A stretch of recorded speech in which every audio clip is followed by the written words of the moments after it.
آقا بیا بهت یاد بدم با پمپ کولر چجوری منبع آب گرم کنه تو جرمگیری کنی. یه دونه پمپ کولر تهیه میکنی، دو تا شیلنگ تهیه میکنی. این سراشو همین لوله مسی هستن مال آب گرم کنه، اکثر جاها داره. از وسط میبری اینو میزنی سر این دوتا شیلنگ، یه طرف شیلنگو میزنی از همون جایی که پمپ آبو میکشه بالا. این یه طرفشو اینو که بستی به این، یه طرفشو میبندی به ورودی منبع آبت، یه طرف دیگه شو اینه که این شیلنگره که گفتم میبندی به خروجیش. اینو که بستی الان یه دونه سطل تهیه میکنی، یه دونه سطل حالا آبی چیزی.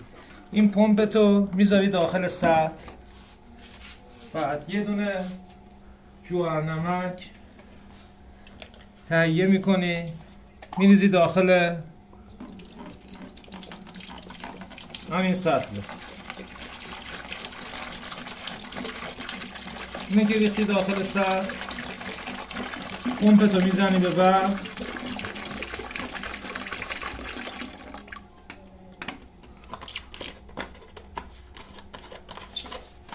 پمپتو که به برق بزنی الان اینو کلن اسید شویی میکنه.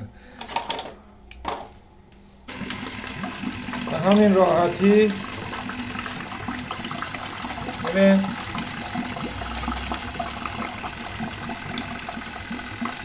از یه طرف اسیده رو میده داخل، از این طرف داره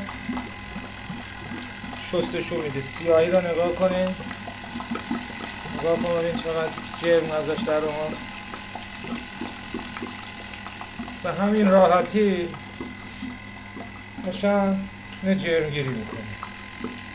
چند دقیقه که جرمگیری کردی اینا رو برعکس میکنی، یه بار دیگه میبندی این و برعکسش میکنی که دیگه کلا جرمگیری بشه.